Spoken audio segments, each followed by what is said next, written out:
C Trust presentation. Here he comes. John Henderson, thank you for showing.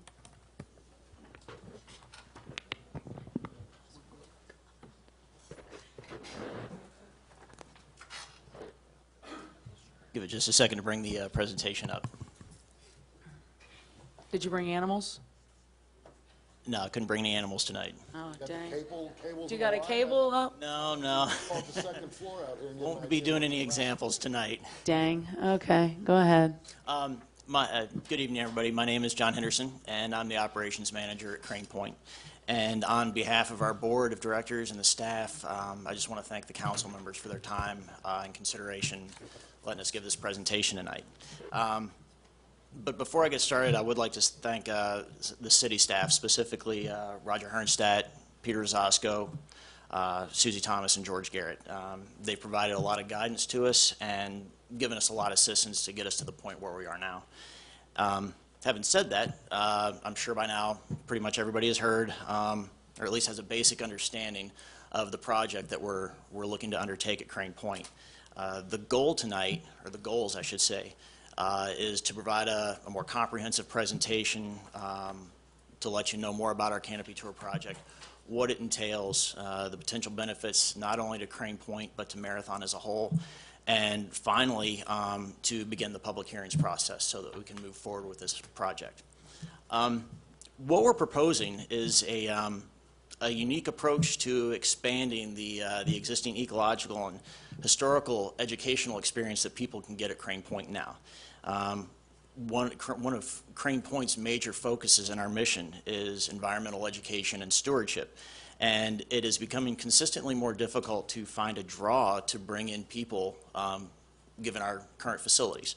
Crane Point needs a sustainable revenue stream, not just to stay open. We definitely need it to stay open, but also to continually expand the educational programs that we would like to offer. So having said that, we've decided to pursue the implementation of what we're considering an adventure-based educational experience. This experience will last about 2.5 hours, and it'll focus on all the same elements that our visitors get to enjoy when they either walk through the trails or go on one of our trolley tours. We're just going to provide a little bit more excitement and a sense of adventure while they're doing it. In the following slides, we're just going to go step by step over a conceptual design that we have now, and then following the layout of the tour, we can discuss some attendance numbers and that kind of thing. So where we would start out, every Canopy tour needs an outfitting station. Fortunately, we already have a building that is ideal for that use. The Cracker House is on the southern end of the property, just a short walk away from our museum. At the Cracker House, our guests would be introduced to their guides. What we envision is no more than 8 guests per 2 guides. So we're going to do this in a send and receive fashion, where one guide will go first on the course, the guests will follow, and then the other guide will bring up the rear, just to make sure that everybody is safe and secure and comfortable in what they're doing. At the outfitting station, all the guests are going to be provided with harness, lanyards, helmets, heavy gloves, and these are not just one size fits all. We're going to be very specific on making sure that everybody is very comfortable in the safety equipment that they're provided with. After everybody gets all geared up, we're going to do a short training zip, which will be 20 to 30 feet. It'll just be a way for people to get a little comfortable with the system, with the cable and trolley system, and also the hand braking. We have looked at a bunch of different tours and systems, and what we have found is hand braking systems give the guests a lot more control, as opposed to just dangling from a lanyard 3 feet off the cable. You've got a lot more control. The hand is placed behind the trolley, so there's no danger of an accident, of getting your hand run across the cable. Once everybody's geared up and they've done their training zip, we're going to use a large mahogany tree that is located close to our museum. That's where we're going to gain our initial height. And if you could go to the next slide. And from that mahogany tree, we're going to use a system of zip lines and bridges going from platform to platform. And we're looking to go around the area that currently houses the butterfly meadow. Butterfly meadow will still be there, but we're going to just go off to the side of it. And by going through this series of platforms, we'll eventually get to an area in the middle of the property where we can talk about the mangroves. We've got so many different ecosystems at Crane Point. We want to be able to stress and display all those. And one of the neat things about this bridge to the mangroves is people can see a direct result of hurricane damage, not just on physical structures, but on the natural environment as well. Our landscape was altered dramatically by Hurricane Wilma. Next slide. From the mangroves, there will be either a series of 2 zip lines or one very significantly long zip line, approximately 400 feet or so. And through this, they'll get to go over the mangroves and then over what is essentially a dwarf hardwood hammock. Because of the soil there, the growth is very stunted. So for a lot of that line, the guests will be suspended over the tree line, which will give them a nice bird's eye view of the differences in the ecosystem. And they will do a ground landing close to the Adderley House. After they get to the Adderley House, our guides are going to take them through the house itself, walking through the house, around the property, and explain to them the significance of George Adderley and the settlement that was established here in the early 1900s. Next slide. Okay, this is where it gets really, really cool, I think. From the Adderley House, the guides are going to walk our guests to a point on the eastern edge of the property, and we'll have a platform constructed. And fortunately for the purposes of this project, we've got some stands of Australian pine that were eradicated several years ago. So we've got some scarified areas where we can construct these platforms. And what we envision is a platform, a zip line that goes from one point over this nice little cove to the next point. And this would be one of our longer ones. This would be 450 feet. Next slide.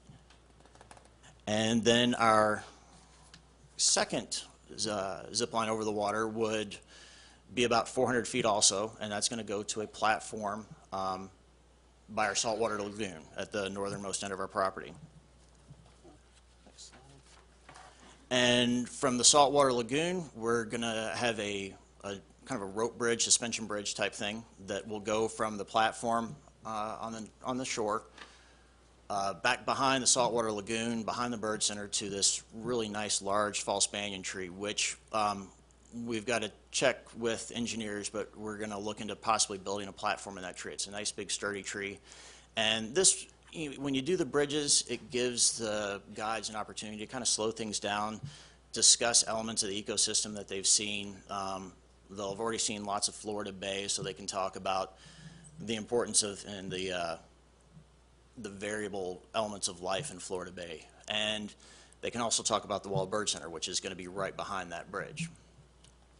And next slide.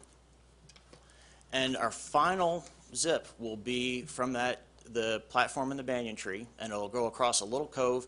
We've got a very small island that the Cranes built a concrete bridge out to in the 50s, and that's where our tour will conclude.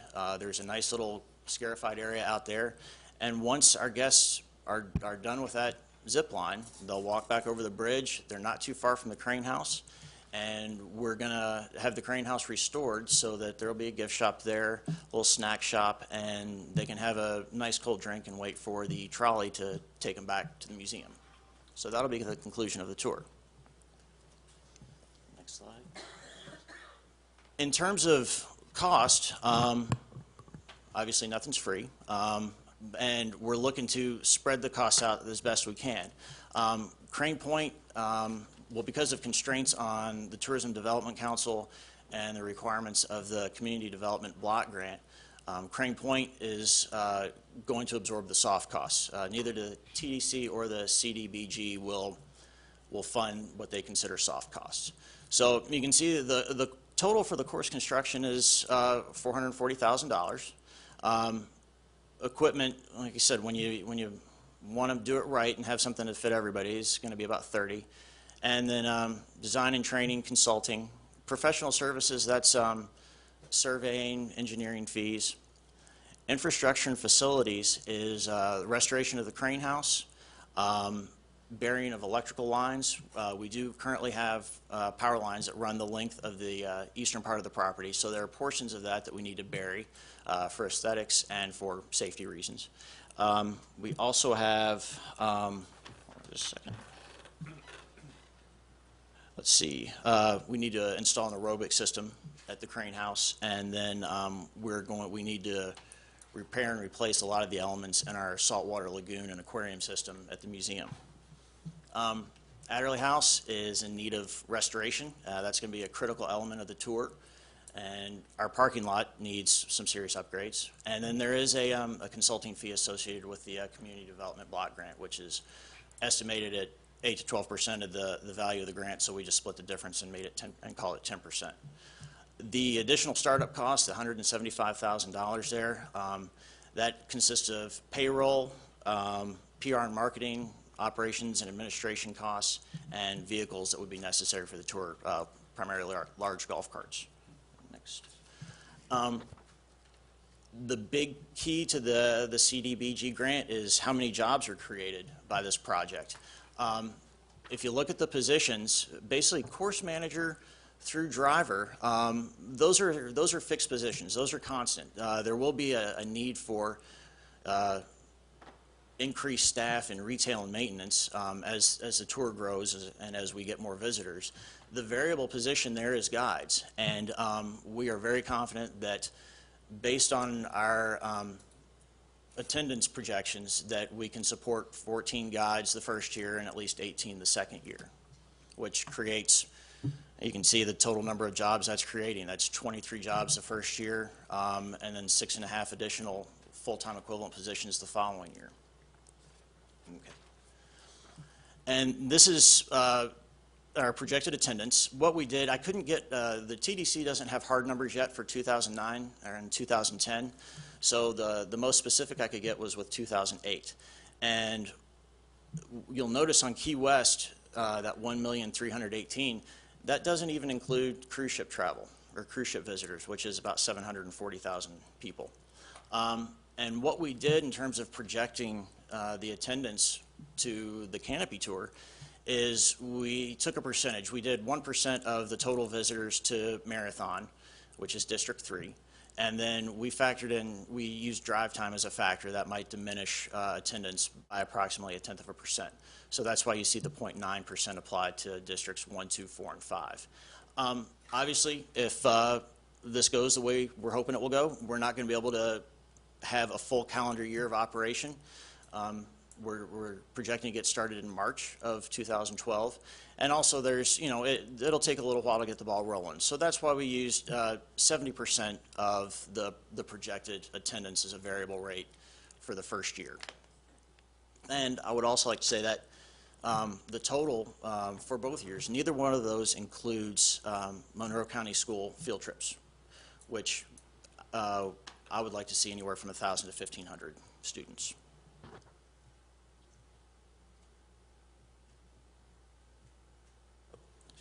And this is what we're going to use as our rates. If you average out the rates and you remove the Monroe County schools, it comes out to about $68.85 per guest. Obviously, we're going to give breaks to locals. We're going to do kids' days throughout the year to drum up more business, do some promotions in the off season. And we're not going to charge Monroe County schools a dime to go through this tour. Crane Point has always had an open door policy with Monroe County School District, and we want to continue that. We figure this is an excellent way for us to expand our community outreach. And not all the kids will be able to go because of weight restrictions. Some of them are going to be just a little bit too small, but I think we're going to draw some classes that we haven't been drawing previously. And this is our forecast for the first 2 years.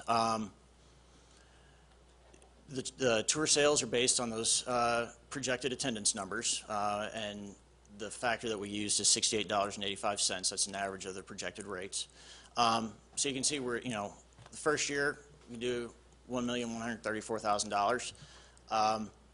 The direct sales cost, that includes, let's see, That includes our inventory, there we go, hotel referrals and merchant services. The employee expense includes payroll tax, benefits, workers' comp. When you get this many people working in this kind of environment, workers' comp is a very large cost to consider. And the other operating expenses are PR and marketing, maintenance, insurance, and administrative expenses. So if you factor in that we're not going to have a full operating year, the net profit, $219,000, is pretty respectable. And once we have a full year, a year of going full swing, that more than doubles, while adding more employees. Okay. So we looked at several different vendors. We had 2 separate vendors come on the property and do feasibility reports, and we talked to several more on the phone and visited their attractions. And we finally just settled on a firm called Bonsai Design that's out of Colorado. And this is a list of the criteria that we used in selecting Bonsai. They've got a history of creating tours that are environmentally friendly and have a low impact on the environment. They want people to come in and learn. This is not, they don't want to have a fun ride type experience. They don't want to create a theme park atmosphere. They want to, and they also want to build in such a way as to create minimal impact to the ecosystem, and they're very open to pursuing alternative building methods. We've got a lot of areas that are scarified, but they're accessible by barge, so they're looking at that as an option for construction. They see the zip lines not as the primary attraction, but as a hook. They appreciate the history and the ecology that we have on the property there, and they think that, you know, a little bit of excitement is something that can get people brought in to get them attracted to Crane Point and leave there having learned something. And they enjoy using local contractors in the construction process. And in terms of benefits to the city of Marathon, we're creating an additional destination point in Marathon. We think this will provide more extended stay visitors to local hotels and restaurants. We've got a lot more people coming into town now with the new Holiday Inn, and with Ferro Blanco set to go online. So we think we can get some more people to stay in town here as a result of this tour. It assists with promoting Marathon as a family-friendly destination. Even if the whole family can't go on this, there's still the option of walking and trolley tours. So if Grandma and Grandpa don't want to go and the grandkids do, we're very friendly to that. It adheres to one of Marathon's goals of being the ecotourism location in the Keys. We're going to provide some work to local contractors during the construction process, and it's going to create 20 to 30 new jobs in the first 2 years of operation. Now, one of the questions we've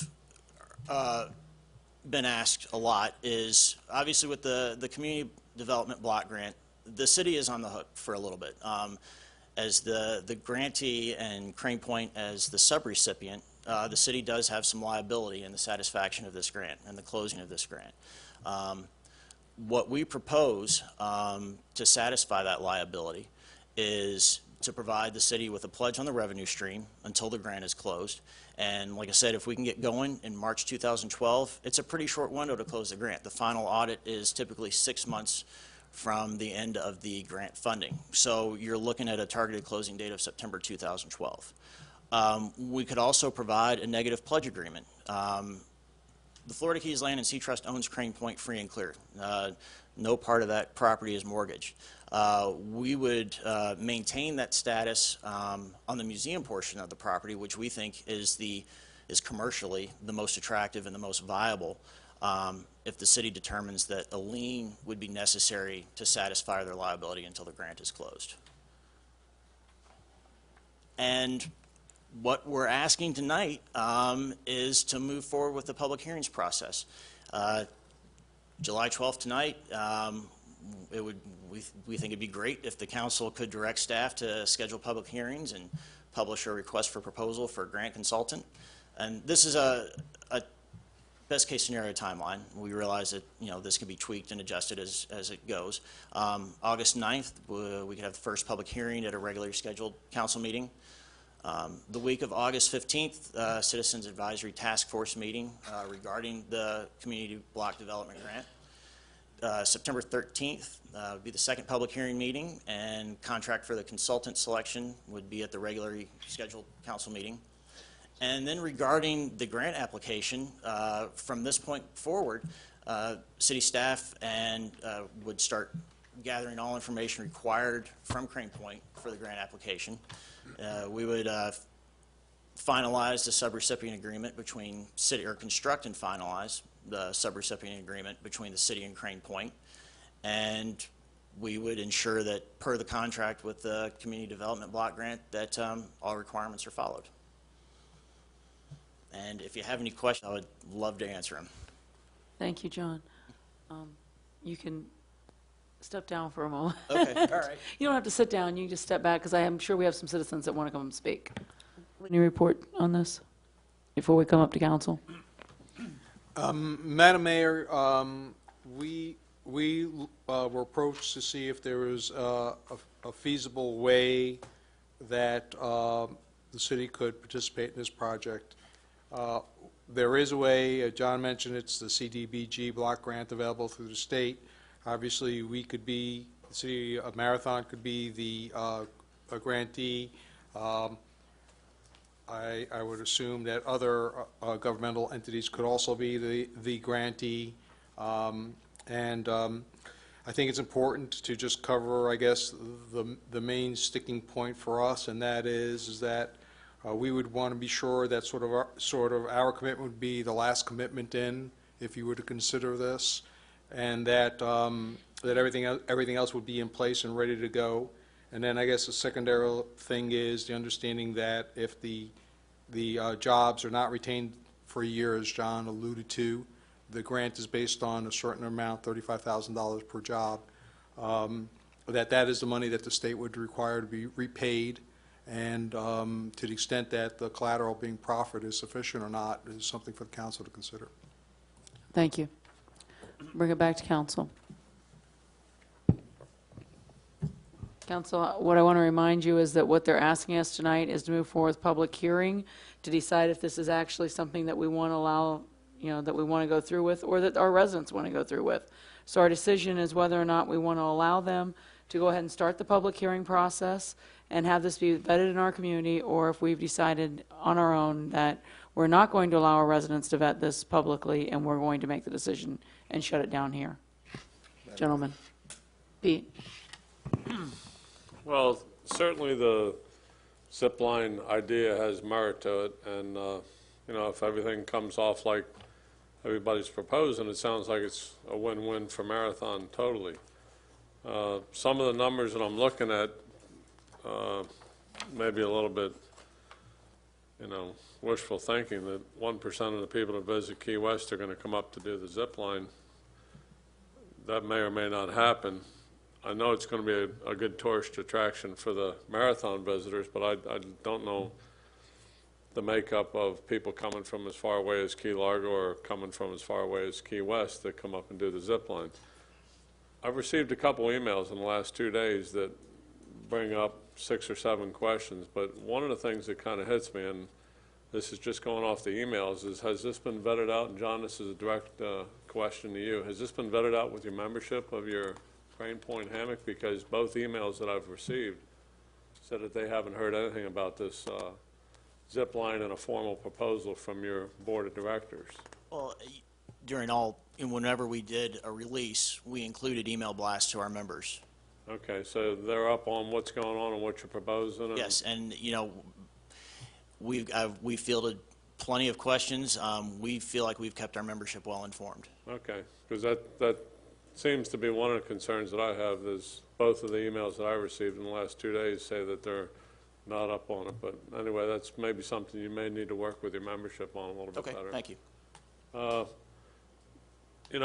It's a great idea, any kind of new idea coming to Marathon and bringing additional tourism or additional things to do, I'm 100% in favor of. I think the city guaranteeing something and you know, having Crane Point put up some collateral and a loan is going to be a decision that this council is going to have to make as to whether we want to get involved in that. I think it's a great idea. I think it's got potential. It's, I guess, the five of us up here have to weigh out and look at a business plan that you guys are going to present to us that will show that you'll be able to keep these 23 positions filled for the 12 months that you're committed to fill them. Of course. Otherwise, we're going to be on the hook. So I'll pass it down the road to fellow councilmen. But there's been some issues, and I'll give you a copy of this before you leave. But environmental issues, disturbing white-crowned pigeon, the towers that you're talking about putting up. They tried to put an observation tower up, and the FAA shot that down. Have you looked into the FAA? What we are looking at is conforms to all of the city's height restrictions. I believe that observation tower was higher. Exactly, yes. Okay. And that email's already been forwarded to John. I received that same email. Oh, It's already okay. been forwarded to John. Okay. Mike, you had your hand up, sorry. Well, no, I just, I mean, I like the concept, you know, all along I've talked about, I think Marathon with some of its resources like Pigeon Key and Crane Point Hammock and possibly in the future Boot Key. I think in an eco park system, Marathon has a great future. And I like the idea of zip line, but the money's got me a little concerned. I think we might have to realize that this might end up costing us a few dollars if we move forward and you fall short of your expectations, because, you know, collateralizing it with the property that Crane Point Hammock has is not going to work, because basically, you know, that's, I'm not going to hold a mortgage on an elderly woman knowing that I'm going to have to foreclose and put her out. We're not going to put you guys out of your property, so really it's holding a mortgage on that is really not, has no value. But I wouldn't be opposed to let's vetting it out and seeing what the public input is on this, because I mean, if the people are really for it, and even if it ends up costing us a few dollars, it might be the first step to the park system that we're always envisioning. And you know, sometimes you have to put a little bit in, you have to prime the pump a little bit. So I'd like to see it vetted at least and see what the interest is on this. Richard? Sorry. My first question is, you talked about the size limit on the bottom end of the scale. Yes, sir. I want to know what the size limit is on the top end of the scale. The general range is 70 to 75 pounds and 250 to 265. I'm out, man. We just don't want anybody to get. Rich, you have Yeah. I got time. All right, I can start working. You know, I think we asked everybody to come up with ideas for business in the community and to think outside of the box, and I think this is a result. I, too, have some of the same reservations about holding a note, you know, or loaning money to your family members.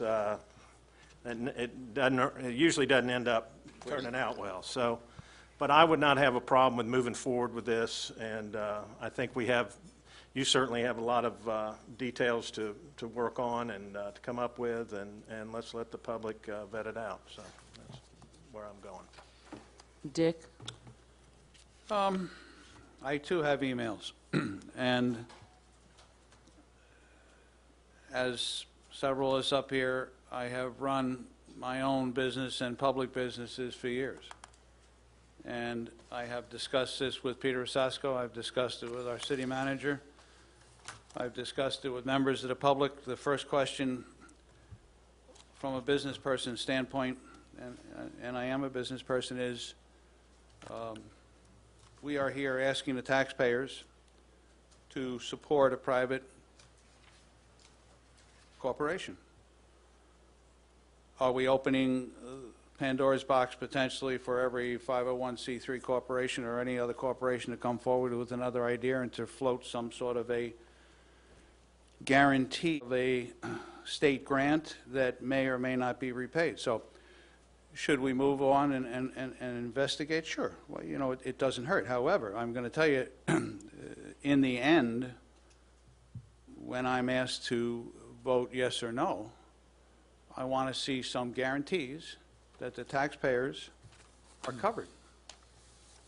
Because I am not going to sit here and mortgage for a private enterprise taxpayers' money unless I am sure it's going to be repaid. And I think at one point in time, this council needs to decide, moving forward on this issue, or at least if not decide, recognize that we are in fact opening the box here.